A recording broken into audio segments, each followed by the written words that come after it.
یہ تاریخ کون سی شروع ہو گئی ہے؟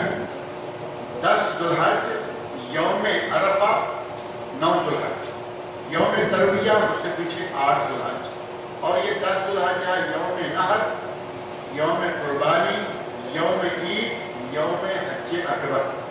ہمارے پاک و ہند میں اکبری حج کے نام سے کبھی کبھی حج آتا ہے، اور کہتے ہیں کہ اگر جمعہ کے دن یوم عرفہ آ جائے تو وہ اکبری حج ہے۔ اگر یوم عرفہ جمعہ کو آ جائے تو کہتے ہیں وہ اکبری حج ہے اور اس کا 70 حجوں کے برابر ثواب۔ کوئی ایسی بات کتب حدیث میں کسی صحیح حدیث میں نہیں ہے۔ اللہ رب العزت نے قرآن کریم میں آذان من اللہ و رسولہ، اللہ رب العزت نے سورہ توبہ میں فرما دیا کہ ہر حج حج اکبر ہے۔ اور حج اکبر اور حج اصغر کیوں کہا گیا؟ لوگ عمرہ کو حج اصغر کہا کرتے تھے، صحیح بخاری میں یہ بات موجود ہے کہ لوگ حج اصغر عمرہ کو کہتے تھے، اس کے مقابلہ میں یہ حج اکبر ہو۔ ہمارے لوگوں نے ایک نیا معاملہ بنا لیا، کہا کہ اگر جمعہ کے دن عرفہ آ جائے تو پھر حج اکبر ہے، 70 حجوں کا ثواب ہوگا، یہ ہوگا وہ ہوگا۔ پچھلے چند سالوں کے دوران آپ نے دیکھا جمعہ کے دن عرفہ آیا تھا، جس نے نہیں بھی حج کرنا وہ بھی تیار ہوا، جس کے پاس نہیں بھی گنجائش خوب اللہ کی کائنات وہاں جمع ہو گئی۔ کوئی حج نہیں، جمع ہو جائیں، لیکن یہ غلط روایت کا سہارا لے کے نہ جمع ہوں، ٹھیک ہے۔ آپ نے رننگ کر لی، اب آپ کے اگلا مرحلہ جو سنت کے مطابق ہے وہ ہے ذبح و نحر، 10 تاریخ کو دوسرا مرحلہ ذبح و نحر۔ اور یہ رننگ کب کرنی ہے؟ سورج نکلنے کے بعد، 7 کنکریاں پہلے دن سورج نکلنے کے بعد۔ اور مزدلفہ سے اگر کوئی اپنے ساتھ عورتیں ہیں، بچے ہیں، بوڑھے ہیں، اور معلوم ہے کہ سورج نکلنے کے بعد جب لوگ نکلیں گے بہت رش ہوگا، دھکم فیل ہوگی، اگر ایسا ہے تو وہ آدھی رات کے بعد یہاں سے وہ کمزور عورتوں، بچوں اور بوڑھوں والا آدمی نکل سکتا ہے آدھی رات کے بعد۔ آدھی رات کے بعد نکلے، مینا میں جا کے اپنے خیمے میں آرام کرے، اور جب سورج نکل آئے تو جا کے کنکریاں مارے۔ کنکریاں رات کو نہیں مار سکتے، آپ رات کو آدھی رات کو نکل گئے، لیکن کنکریاں مارنے کا وقت کب شروع ہوگا؟ سورج شروع ہونے کے بعد۔ حضرت ابن عباس رضی اللہ عنہ فرماتے ہیں کہ نبی صلی اللہ علیہ وسلم نے آنا ممن قدم النبی صلی اللہ علیہ وسلم یوم مزدلفہ لیلۃ مزدلفہ، میں ان لوگوں میں سے ہوں جنہیں نبی صلی اللہ علیہ وسلم نے مزدلفہ کی رات آگے بھیج دیا، فی ضعفۃ اہلہ، اپنے گھر والوں کے کمزور لوگوں، یعنی امہات المؤمنات جو کمزور تھی، بڑی عمر کی تھی، یا کچھ گھر کے دیگر بچے تھے، ان کے ساتھ مجھے بھی بھیج دیا، اور وہاں سے روانہ کرتے ہوئے میں سواری پر سوار ہو گیا تو میری ران پر تھپتھپاتے ہوئے نبی صلی اللہ علیہ وسلم آیا، عبید نے کیا، اے میرے بچے منا چلے جاؤ، لیکن لا ترموا الجمرہ الا بعد ان تطلع الشمس، جمرہ پر 7 کنکریاں تب مارنی ہیں جب سورج ڈوب جائے۔ سنت یہ ہے، لہٰذا جمرہ کو کنکریاں ماریں، اور اس کے بعد ذبح و نحر کی باری آئے گی۔ آپ میں سے کچھ لوگ پیسے دے چکے ہیں، آن لائن پیمنٹ ہوگی، کچھ لوگوں نے وہاں جاتے ہوئے یا اب بینک میں، راجی بینک میں اکاؤنٹ موجود ہیں، اس میں آپ پیمنٹ کر رہے ہیں، یا کوئی ایسا آپ کا قابل اعتماد آدمی ہے، اس کو آپ نے کہا کہ بھائی ہماری قربانیاں کروا دینا، وہ کروا دے گا، آپ نے پیسے دے دیے یا طے ہو گیا، آپ کی ذمہ داری ختم ہو۔ کنکریاں ماری، آپ کا گویا کہ جانور ذبح ہو چکا ہے، اب آپ اپنے بال جو ہیں وہ منڈوا لیجیے، سر منڈوا لیجیے، ہلا کروا لیجیے۔ 3 کام ہو گئے، رمی جمرہ عقبہ، ذبح و نحر، قربانی یا نحر، اور تیسرا کام ہو گیا آپ کا بال کٹوانا یا سر کو منڈوانا۔ اب 3 کام کر کے آپ احرام چھوڑ دیجیے، غسل کریں، نہائیں دھوئیں، خوشبو لگائیں، اور نبی صلی اللہ علیہ وسلم نے ظہر کی نماز حرم میں جا پڑھی تھی، 10 تاریخ کو ظہر کی نماز آپ نے حرم میں جا کے پڑھی، اور اس دن یہاں مسجد میں یا باہر کہیں بھی عید کی جماعت نہیں ہوئی۔ کئی لوگ انتظار کرتے رہتے ہیں کہ عید کا دن ہے تو آج شاید یہاں کہیں جماعت بھی ہوگی، عید کی کوئی جماعت نہیں ہے۔ حاجیوں کا جمرہ عقبہ کو کنکریاں مارنا باہر کی دنیا والوں کے لیے عید کے برابر ہوتا ہے، گویا کہ کنکریاں مار رہے ہیں عید ہوگی۔ لہٰذا بال کٹوائیں، نہائیں دھوئیں، احرام نکالیں، سادہ لباس پہنیں، خوشبو لگائیں،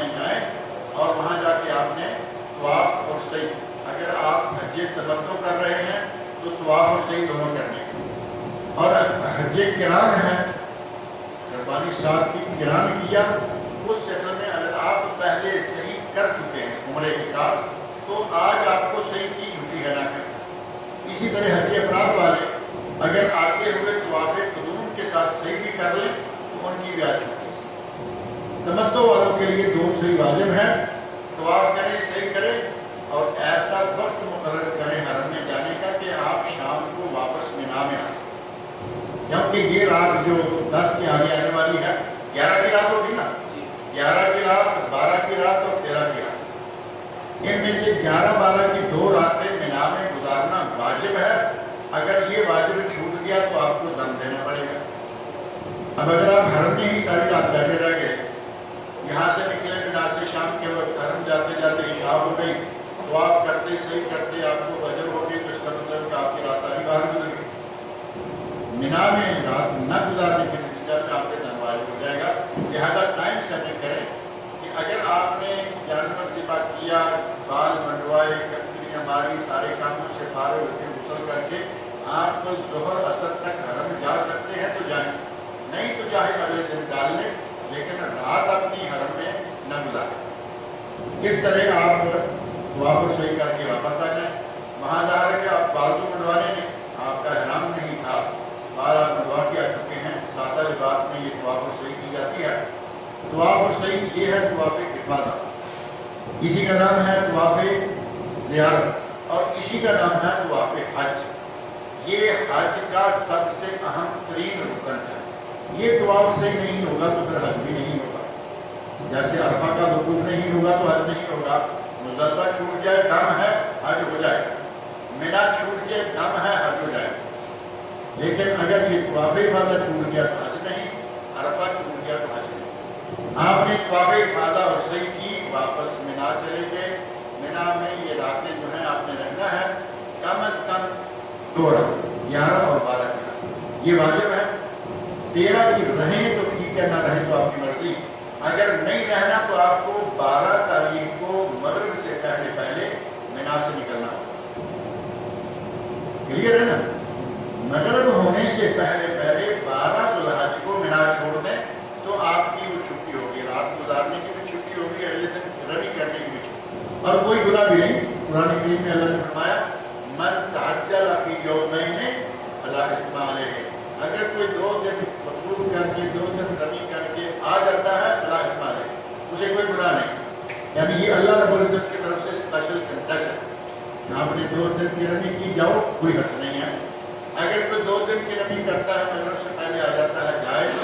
اور اگر 13 کو رات وہاں ہو گئی، رات 13 کی شروع ہو گئی تو رک جائے، اگلے دن رمی کر کے ظہر کے بعد وہ مکہ آئے. مکہ میں آنے کے بعد آپ کا جو ہے کام وہ صرف یہ ہے کہ آپ طواف وداع کریں.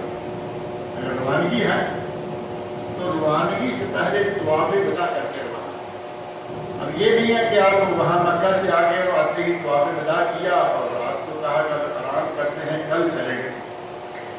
یا دوسرے معنوں میں کاروان والوں نے آپ کو بتا رکھا ہے کہ ہم فجر کے بعد ناشتہ کر کے نکلیں گے یا فجر پڑھ کے نکلیں گے، تو آپ کو مغرب یا عشاء کے بعد طواف نہیں کرنا چاہیے. آپ کو سحری کے وقت اٹھ کے طواف کرنا چاہیے.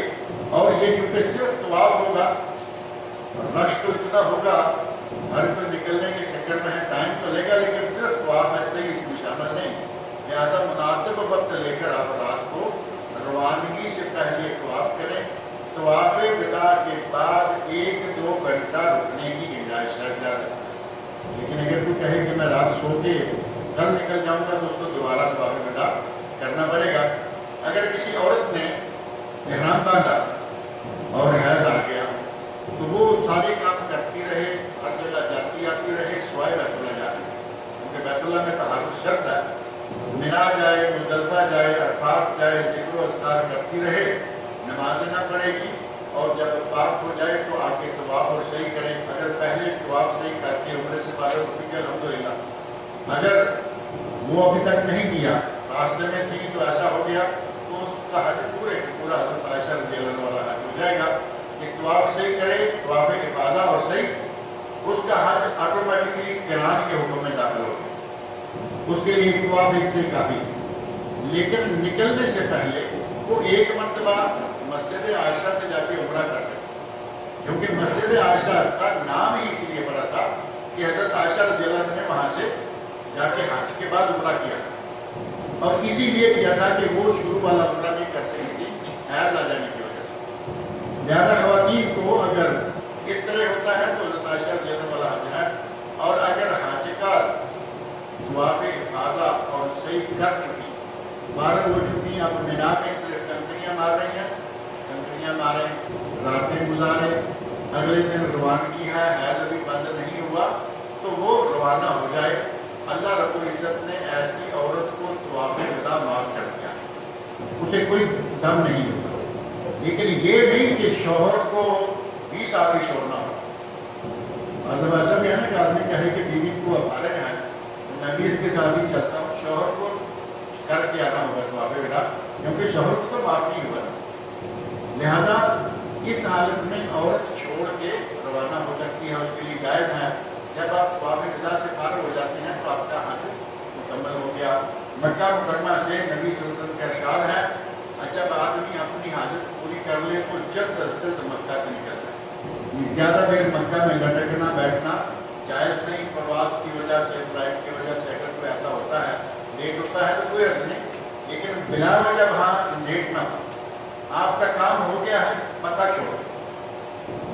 اگر کسی نے پہلے مدینہ منورہ کی زیارت کی ہے، فبہا نہیں کی تو مکہ چھوڑے مدینہ جائے، لیکن مدینہ جانا حج کا حصہ نہیں، تو یقیناً آپ کے علم میں ہوگا ہمارے پاکستان انڈیا کے لوگوں کا تو حج ہی سارا مدینہ میں ہوتا ہے، جب تک مدینہ نہ جائے حج ہی نہیں مانتے ہو، جبکہ مدینہ میں حج کا کوئی حصہ نہیں، آپ جائیں فبہا، نہ جائیں حج مکمل ہو گیا مکہ، لیکن سعادت ہے مدینہ جائیں، مسجد نبوی میں نماز پڑھیں، اور وہاں مسجد قباء ہے، مسجد قباء کی زیارت کریں، اپنے گھر سے وضو کریں، مسجد سے وضو کریں، قباء میں جا کے نماز پڑھیں۔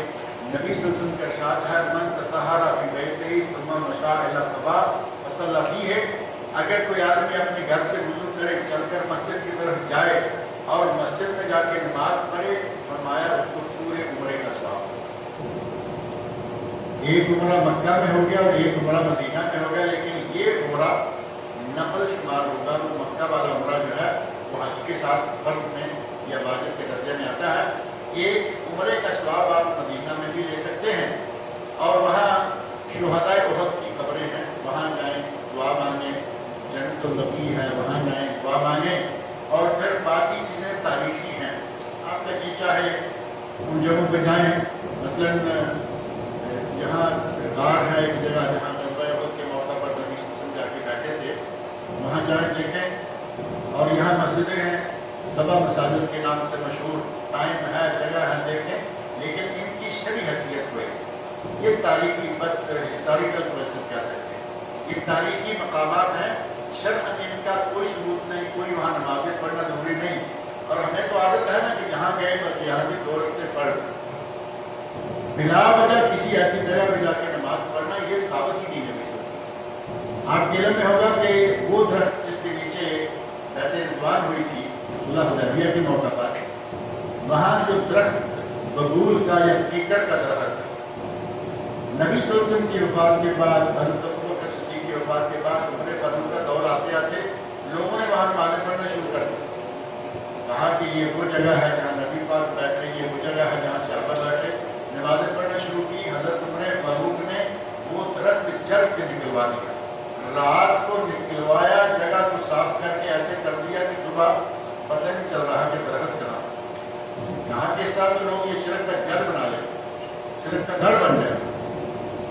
جہاں مسجد ہے آپ کی ضرورت ہے نماز پڑھیں، صرف اس لیے تلاش کرنا کہ یہ فلاں مسجد ہے اور میں اس میں 2 رکعتیں پڑھ کے آؤں گا، یہ جائز نہیں ہے۔ لہٰذا جو ضروری جگہ ہے وہاں جائیے، انہوں نے ذکر کرتی ہیں، اور جو ضروری نہیں ہے مسجد نبوی میں نماز ضرور پڑھ لیں، 1000 ایک ضعیف روایت کے روح سے 50,000 نمازوں کا ثواب ملے گا۔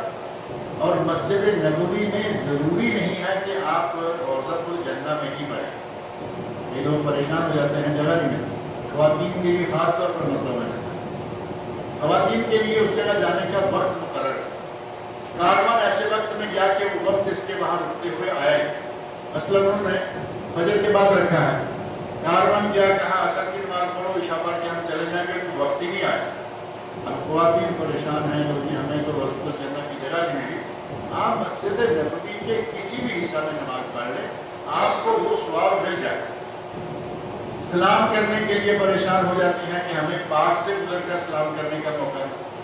بھائی آپ یہ پاس سے گزر کر, یہاں ہے تھوڑا سا راستہ, یہاں سے بائیں طرف قبر رسول صلی اللہ علیہ وسلم ہے, آگے 1 یا 2 صف کی جگہ ہے اور آگے دیوار ہے. آپ دیوار سے باہر جہاں کوئی رکاوٹ نہیں, کوئی پہرا نہیں, وہاں سے گزرتے ہوئے آپ کو معلوم ہے کہ یہاں گنبد خضرا نظر آ رہا ہے, یہی وہ جگہ ہے. یہاں سلام کرے اور گزر جائے. کوئی وہاں جو اندر کر رہے ہیں قبر کسی کو بھی نظر نہیں آ رہا. یا تو ہے کہ وہاں بھائی قبر نظر آ رہی تھی اور قبر کے اوپر کھڑے ہو کے ہم نے سلاد پڑھی ہے, قبر کسی کو بھی نظر نہیں آ رہی, دور سے وہ تھوڑا اور دور سے ہو جائے گا. لیکن پریشانی ختم کرنے کا بہترین طریقہ یہ ہے کہ عورتیں اگر وقت نہ ملے تو باہر سے سلاد کریں اور روانہ ہو جائیں. یہاں زیادہ دیر رکنا, یہاں لمبی لمبی دعائیں پڑھنا وہ ثابت نہیں ہے. صرف سلام پڑھ سکتے ہیں اور سلاد پڑھ سکتے ہیں. اگر کوئی السلام علیکم یا رسول اللہ ورحمۃ اللہ وبرکاتہ کہے تو جائز. السلام علیکم یا ابو بکر صدیق ورحمۃ اللہ وبرکاتہ جائز.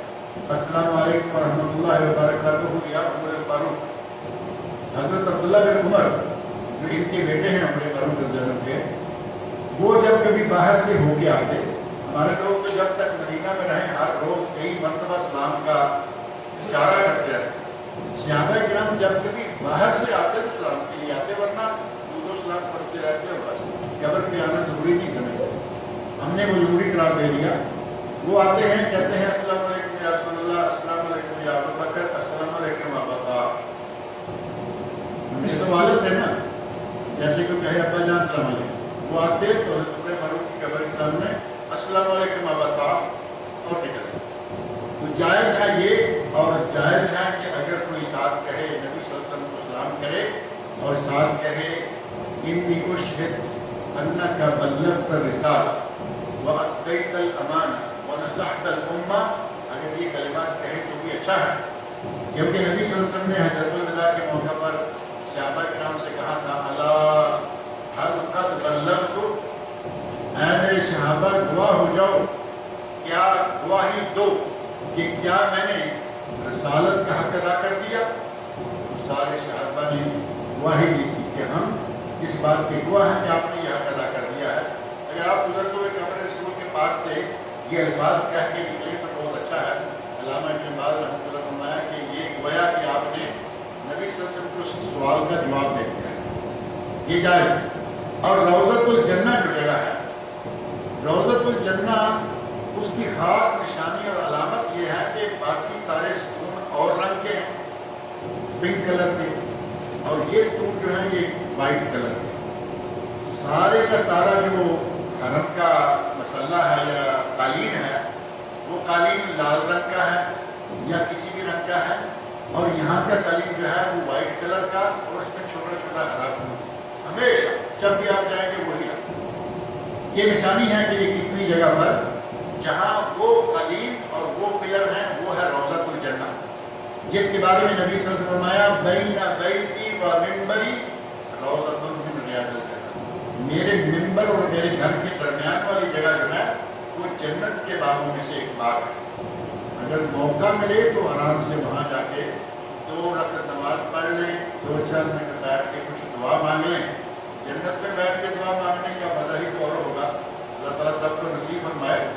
لیکن اگر وہاں جانے کے لیے آپ کو دھکم پیل کرنا پڑے اور مار دھاڑ کرنا پڑے تو اس کی ضرورت نہیں. کہیں بھی بیٹھ کے دعا مانگیں, اللہ رب العزت ساری دعائیں قبول کرتا ہے. مدینہ منورہ کا بہترین تحفہ تصویر یا کیا ہے؟ اجوا. مدینہ منورہ کا بہترین تحفہ اجوا. ہر کھجور نہیں, ٹھیک ہے, اجوا مہنگی ہے, کچھ دوسری بھی ہے, لیکن اجوا کے بارے میں نبی صلی اللہ علیہ وسلم کا ارشاد ہے من تصبح ب7 تمرات اجوا لم یضرہ سم ولا سر.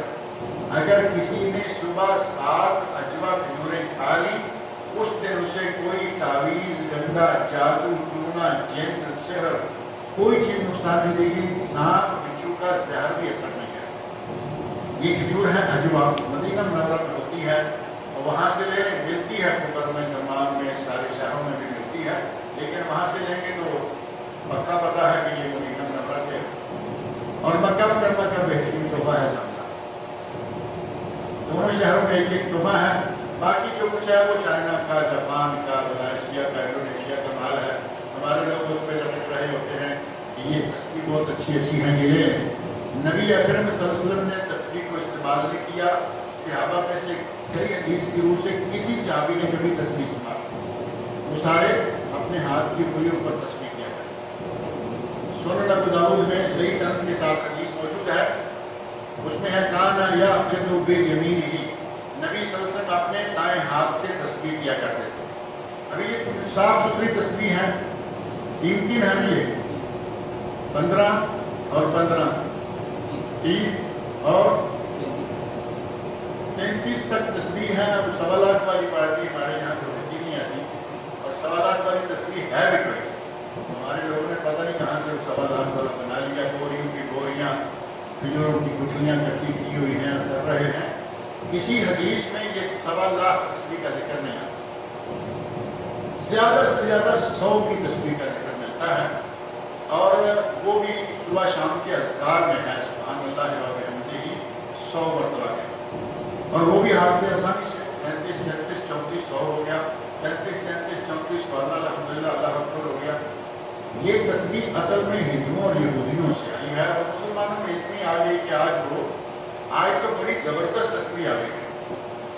پہلے تھا یہ پتھر کی ہیں، یہ دوسرا پلاسٹک ہوتا ہے جو رات کو چمکتا ہے، وہ بڑے شوق سے لوگ لیتے اور دیتے تھے، رات کو لٹکانا دیکھنا یہ رنگ دے گی چمکے۔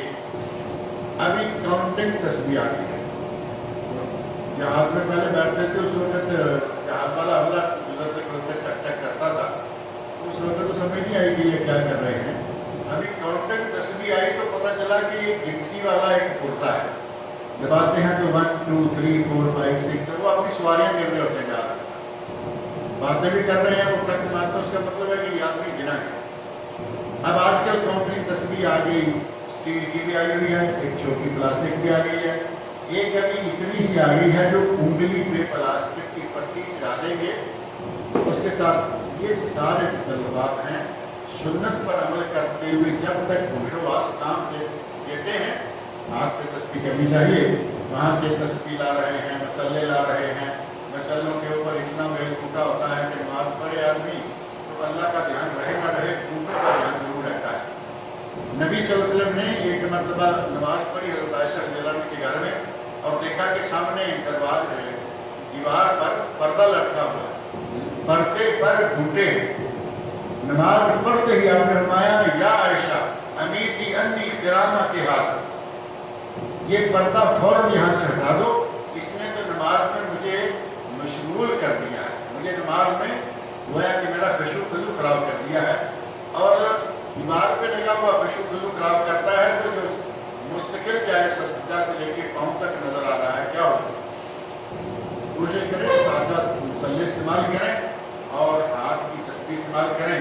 واپس وہاں سے روانہ ہوں مدینہ منورہ سے یہ دونوں تحفے لے کر، خاص طور پر اب چاہے پوری مارکیٹ خرید کے لے آئے، منع تو کوئی نہیں ہے کہ آپ کے پیسے ہیں، آپ کی چیزیں ہیں، لیکن ان 2 پہ کفایت کرنی چاہیے۔ خاص طور پر واپس آئیں، وہی تسبیحات کہتے ہوئے اور واپس آ جائیں، کوشش کریں کہ جیسے گئے تھے اس سے اچھے ہو کر واپس آئیں۔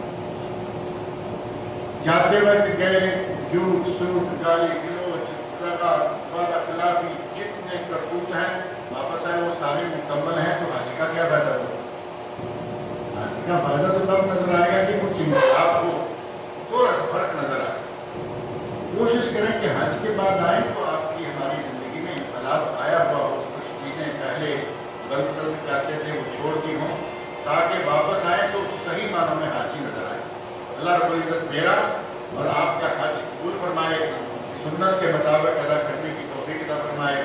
اللہ رب العزت تمام بیماروں کو تندرستی اور شفا عطا فرمائے، اور جو فوت بچی مطالعوں کو معاف کرے، اللہ تعالیٰ ان کو جنت الفردوس میں اعلیٰ مقام عطا فرمائے۔ ابھی آج کی عصر کی نماز سے کوئی 5 منٹ پہلے پاکستانی سول ایریا میں ایک پارک اسٹریٹ اور پارک ہوٹل کر کے حاجی یونس ہیں، وہ آج بہت ہو گئے ہیں، ان کے لیے دعا کریں کہ اللہ رب العزت ان کی مدد فرمائے، ان کی بشری مطالعوں کو اللہ تعالیٰ معاف کرے، اللہ تعالیٰ ان کو جنت الفردوس میں اعلیٰ مقام عطا فرمائے۔ اور بھی کوئی کسی کا عزیز، کسی کا رشتہ دار بہت ہوا ہے، اللہ تعالیٰ سب کی مدد فرمائے، اور جو بیمار ہیں اللہ تعالیٰ کو شفا دے۔ کوئی ضروری سوالات ہیں تو آپ پوچھ سکتے ہیں۔ یہ 2 سوال میرے پاس آئے ہیں۔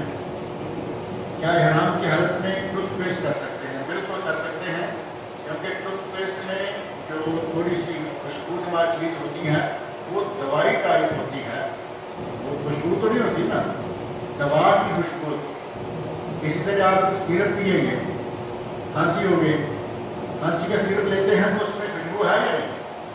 ٹیبلٹ لیں گے اس میں خوشبو ہے، آپ ٹیبلٹ لیں گے بی کمپلیکس یہ کو ٹیبلٹ کلین کریں اس میں خوشبو ہے، لیکن یہ دوائیوں کی خوشبو ہے۔ بوٹی کی خوشبو سونگھنا جائز ہے، جسم کو لگانا جائز نہیں بوٹی کی۔ اور یہ دوائیاں یا یہ جو چیزیں ہیں ان کی خوشبو سے انشاءاللہ کوئی فرق نہیں پڑتا، لیکن صابن آج کل اتنے نکل آئے ہیں کہ وہ ایسے لگتا ہے کہ جیسے آدمی خوشبو لگا رہا ہے۔ کوشش کریں کہ کوئی ایسا صابن جانے سے پہلے اپنے ساتھ لے کے جائیں۔ آج کل مارکیٹوں میں صابن آ گئے ہیں، حاجیوں کے لیے، عمرہ کرنے والوں کے لیے صابن اور شیمپو دونوں جن میں کوئی خوشبو نہیں ہوتی۔ پچھلے سال کچھ یہاں مانتے گئے تھے، ایک مدارس السلام ہیں، انہوں نے کافی ایک پیکج دیا تھا مجاہد کرام میں، ہم نے خود بانٹے تھے۔ اس میں ایک چھتری، ایک مسلح، ایک چھوٹا سا بستر جو پھونک مار کے سیٹ ہو جاتا ہے، اور ساتھ میں شیمپو اور صابن اور ٹوتھ پیسٹ، ساری چیزیں بغیر خوشبو کی۔ تو اس کا مطلب ہے کہ مارکیٹ میں چیزیں موجود ہیں، زیادہ وہ تلاش کریں۔ طواف زیارت اور طواف وداع ایک ہی نیت کے ساتھ اکٹھے کیے جا سکتے ہیں؟ بالکل کیے جا سکتے ہیں۔ اگر کسی وجہ سے مجبوری، ضرورت، بیوی ہے ایسے آگے، بڑا ہے، بزرگ ہے، وہ 2 مرتبہ نہیں جا آ سکتا، اور آپ اس کے ساتھ ہی لگ جاتے ہیں، تو آپ طواف وداع والے دن تک طواف افاضہ اور سعی کو لیٹ کر لیں، یعنی مینا سے نکل کے آئیں، سیدھے آپ کے طواف افاضہ کریں، اس میں طواف وداع کی نیت اگر نکل جانا ہے اس میں طواف وداع کی نیت بھی ساتھ شامل کر لیں، اور بعد میں سعی کریں۔ آپ کی طواف افاضہ اور سعی دونوں کی نیت کر لینا جائز ہے، اور اہل علم نے اسے جائز قرار دیا ہے، لیکن حملے والے آپ کو وقت دیں گے 2 گھنٹے، اور حملے والوں کو معلوم ہے کہ یہ 2 گھنٹے صرف طواف میں لگ جاتے ہیں۔ اب آپ کو ٹائم لینا ہے ساتھ میں صحیح کا، کیونکہ آپ کی صحیح بھی باقی ہے، تو حملے والوں سے بات کر کے جائیں کہ بھائی ہمیں چھوڑ کے نہیں جانا، تھوڑا سا وقت اضافی ہمیں ضرور چاہیے، تاکہ ایسا نہ ہو کہ حملہ روانہ ہو چکا اور آپ صرف صحیح کر رہے ہو، لیکن یہ دونوں کو جمع کرنا جائز ہے۔ آپ نے وادی کا بتایا تھا جہاں سے تیر سے چل رہے ہیں، یہ نام بول گیا، تو نشانی ہے، کیا پتہ چلے گا کہ یہ وادی ہے؟ ہاں، وادی نگرا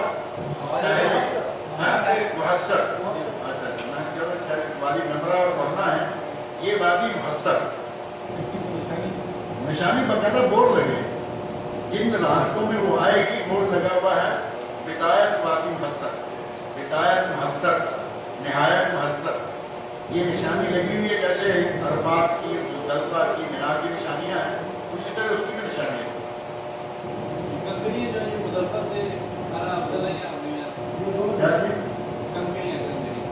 کنکریاں مزدلفہ سے لینا پہلے دن کے لیے افضل ہے، سنت کے مطابق ہے، جائز، لیکن واجب نہیں ہے۔ آپ ساری کنکریاں مینا سے لے سکتے ہیں، ساری مزدلفہ سے لے سکتے ہیں، کوئی حرج نہیں۔ حاجی اگر ذوالحجہ میں روزے رکھنا چاہتا ہے کب تک رکھ سکتا ہے؟ حاجی 8 تاریخ تک روزے رکھ سکتا ہے، کیونکہ حاجی کے لیے 9 تاریخ کا روزہ مشروع نہیں ہے۔ غیر حاجی 9 تاریخ تک رکھ سکتا ہے، کیونکہ عید کا روزہ کسی کے لیے جائز ہے۔ اور جو ہمارے یہاں قربانی کرنے والے کہتے ہیں نا کہ میرا آج آدھا روزہ ہے، یعنی صبح سے روزہ رکھا ہوا ہے، قربانی کے گوشت کر کے 10 بجے روزہ کھول دیا، خوش ہے کہ میں نے روزہ پورا کر لیا، یہ ناجائز بات ہے، یہ خرافات کے ضمن میں آتا ہے۔ روزہ نبی صلی اللہ علیہ وسلم نے بتایا ہے کہ طلوع صبح صادق سے لے کر غروب آفتاب تک یہ روزہ ہے، بچوں میں ایک روزہ مشہور ہے جس کو چڑی روزہ کہتے ہیں، یعنی وہ جب چاہیں کھانا شروع ہو جاتے ہیں، جب کھا پی لیا تو کہا کہ میں روزے سے ہوں۔ یہ اس طرح کا روزہ ہے جو لوگ عید کے دن رکھتے ہیں۔ بچوں کو اکثر دوائیاں لگائی جاتی ہے، اگر وہ ہاتھ میں لگ جائے اس کا خوشبو، کوئی بات نہیں، دوائیوں میں جو کچھ ہے وہ ہاتھ کو لگ جائے یا منہ کو لگ جائے وہ تو دوائیاں ہیں۔ جان بوجھ کر خوشبو لگانا یہ ایک الگ بات ہے، اور دوائی کھانا اور اس کا ہاتھ کو لگ جانا، ٹوتھ پیسٹ کرنا، اس کا منہ کے ساتھ تھوڑا سا آ جانا، وہ دوائیوں کی خوشبو ہے۔ سر کوئی رکن جو ہے وہ کسی کی جگہ پہ کر سکتے ہیں؟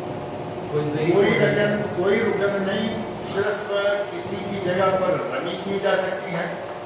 صحابہ کرام کہتے ہیں کہ ہم نے حج کیا نبی صلی اللہ علیہ وسلم کے ساتھ، حجینا مع النبی صلی اللہ علیہ وسلم، اور ہمارے ساتھ عورتیں اور بچے بھی تھے، فلبینا عن الاطفال، ہم نے بچوں کی طرف سے تلبیہ کہا، بچے چھوٹے جو نہیں کہہ سکتے، اور اس میں ہے کہ رمی کا اور تلبیہ، بچوں کی طرف سے تلبیہ اور ظاہر کا بڑا تو خود کرے گا، رمی میں وکیل بنایا جا سکتا ہے کہ اگر کوئی نہیں جاتا کسی کو بھیج دیتا ہے، خاص طور پر ضرورت کے وقت تو جائے گا۔ یہ دوسرا قربانی میں وکیل بنایا جا سکتا ہے۔ یہ دو کام ہیں پورے حج میں جس میں وکالت جائز ہے۔ منا میں کوئی کسی کو وکیل نہیں بنا سکتا کہ تم میری جگہ پہ رات رہ کے آئے۔ قربانی دوسرا دے گا، رمی دوسرا کرے گا۔ حاجی کا منا میں ہونا ضروری ہے، وہ مکہ میں نہیں جا سکتا۔ حاجی کا منا میں ہونا اس رات کو ضروری ہے۔ اسی طرح طواف ہے، افاضہ ہو یا وداع ہو یا درمیان میں تو خیر نفل طواف ہوگا، نبی صلی اللہ علیہ وسلم نے ہر رات طواف کیا حج کے دنوں میں۔ تو صرف ان دو چیزوں میں کسی کو وکیل بنایا جا سکتا ہے، باقی کسی کام میں وکالت نہیں۔ 10 دن حج کو ہم بعض کی قربانی کر کے وہاں پہ افادہ نہیں کرنے جاتے، 11 بجے جانا ہے، کیا 11 کو ہم فجر کی نماز کے بعد جا سکتے ہیں؟ مارنے سے پہلے جا کے طواف کر کے آگے آتے ہوئے کھجری مار کے واپس آ جائیں۔ آپ نے جو اسلامی کیلنڈر ہے وہ تو مغرب کے بعد اسٹارٹ ہو جاتا ہے، یوم عرفہ کو وقوف عرفہ کا آپ نے کہا کہ اگلے فجر تک، وہ تو پھر تاریخ تو 10 سے 11 لحاظ ہوگی۔ نبی اکرم صلی اللہ علیہ وسلم کا ارشاد ہے کہ اگر تم نے اگلے دن کی جہاں پہ مزدلفہ ہے، مزدلفہ کی فجر کی نماز وہاں پڑھی، چونکہ وہ شروع تو ظہر سے ہوتا ہے نا، مزدلفہ کا جو اس کا عرفات کا جو وقت ہے وقوف کا، اس کا آغاز ہے ظہر، پچھلی رات نہیں، پچھلا آدھا دن نہیں، اس کو آپ اگلے حصے میں ڈالیں گے۔ آپ نے فرمایا کہ تم نے مزدلفہ میں فجر ہمارے ساتھ پڑھ لی، کہاں پڑھ لی؟ فرمایا تمہارا حج ہو۔ اس کا مطلب یہ ہوا کہ 9 دن کی اور اگلی رات کی آدھی یا آدھی سے بھی زیادہ حصہ اگر کوئی عرفات میں قیام کر لیتا ہے تو وہ انشاءاللہ اس کا حج نہیں کر لیتا۔ آدمی اپنی زوجہ کی جگہ پر رمی کر سکتا ہے، کیا حالات ہوگی؟ میں نے جب کہا ہے کہ کسی کی طرف سے بھی کر سکتا ہے تو زوجہ میں کسی میں سے الگ ہوتی ہے، وہ تو زیادہ مسئلہ ہے۔ اگر زوجہ جوان ہے تو اس کو ساتھ لے کے جائیں، اور زوجہ اگر کسی کی کمزور ہے، بوڑھی ہے، تو وہ اس کو چھوڑ کے جائے، کوئی حرض نہیں۔ زوجہ ہو، بچہ ہو، حتیٰ کہ کوئی اور عزیز ہے، کوئی حرض نہیں، کسی کا باپ ہے، وہ بزرگ ہے، اس کو چھوڑ کے جائے، خود کر کے آ جائے۔ کسی کا دوست ہے، ساتھی کے ساتھ ہے، اس کا اپنا عزیز کوئی نہیں لیکن وہ بڑا ہے، وہ کہتا ہے کہ کب تم جا کے کر کے آ جاؤ۔ جس نے کسی کو وکیل بنا دیا وہ اس کی طرف سے رمی کر سکتا ہے، جب اپنے مارے اس کے لیے ضروری ہے کہ پہلے اپنے ساتھ کرنے پوری کرے، پھر دوسرے کی، پھر تیسرے کی، اور یہ بھی نہیں ہے کہ وہ تینوں کو پہلے اپنی مار کیا ہے پھر دوسرے کی شروع کرے، نہیں، ایک ہی جگہ کھڑے، پہلے اپنی ماری، پھر دوسرے کی ماری، پھر تیسرے کی ماری، اگلے جبرا پہ گیا، پہلے اپنی پھر دوسرے کی، اس طرح یہ جائز۔ اگر کسی نے کسی کو کرسی پہ بٹھایا ہوا ہے، ایک مسئلہ ذہن میں رکھیں کہ طواف کرانے کے لیے کسی کو اپنی کرسی پہ بٹھایا ہوا ہے تو ایک ہی وقت میں دونوں کا طواف ہو جائے گا، ایک ہی وقت میں دونوں کی صحیح بھی ہو جائے گی۔ یہ نہیں ہے کہ پہلے اسے کروائے اور پھر جا کے اپنا کریں، کہ دونوں ایک وقت میں طواف اور صحیح ادا ہو جائے گا۔ تلبیہ جو بند کرتے ہیں پہلے 10 کو عمرہ کو پتھر مارنے سے بند کر دیتے ہیں، اس کے بعد نہیں پڑتا ہے۔ تلبیہ جو ہے وہ عمرے کا تلبیہ بیت اللہ کو دیکھتے ہی بند کر دینا ہے، باقی کام شروع ہو گئے۔ اور جو حج کا تلبیہ ہے وہ جمرہ عقبہ کی کنکری مارنے تک جب کنکری بسم اللہ ہمارا تلبیہ کرا. ایک چیز اور ذہن میں رکھنے لگے آپ آپ شروع کریں گے جب پہلے دن تو ایک ہی ہے نا, آگے 3 ہے, چھوٹا, درمیانہ اور بڑا. چھوٹے کو 7 کنکریاں ماریں, ایک سائڈ میں ہو جائیں, قبلہ کی طرف منہ کر کے دعا مانگیں. دوسرا آ گیا درمیانہ, اس کو کنکریاں ماریں 7, سائڈ میں ہو جائیں, قبلہ کو ہو کے دعا مانگیں. تیسرے کو ماریں تو وہاں دعا نہیں ہے, نہ 10 تاریخ کو نہ 12 تاریخ کو. یہ دعا سنت سے ثابت ہے. چلیے ابھی مولانا دیکھیں آپ کے لیے کھانے کا انتظار ہے. ادھر سے ادھر جانے والے وقت کا ہے کون سا ہے؟ جو جہاں سے بھی آ رہا ہو وہ 3 حجوں میں سے جو چاہے کر سکتا ہے. ہر حج کا اپنا اپنا تھوڑا تھوڑا طریقہ ہے. حج قران اور تمتع پر قربانی واجب ہے, افراد پر قربانی نہیں ہے. افراد سب سے چھوٹا ہے اور قران اور تمتع میں سے افضل کون سا ہے؟ بعض نے کہا قران افضل ہے کیونکہ نبی صلی اللہ علیہ وسلم نے کیا, اور بعض نے کہا کہ تمتع افضل ہے کیونکہ نبی صلی اللہ علیہ وسلم نے تمتع کی خواہش فرمائی. اگر مجھے پہلے پتا ہوتا کہ یہ قرآن میں یہ ہوتا ہے تو میں تمتع کرتا. آپ کے خواہش فرمانے کے نتیجہ میں اہل علم نے کہا کہ تمتع ہی افضل ہے. یہاں سے جانے والے عموماً تمتع ہی کرتے ہیں کیونکہ قربانی کو ساتھ لے کے نہیں جاتے, لہٰذا تمتع کیا, عمرہ کیا, احرام کھول لیا,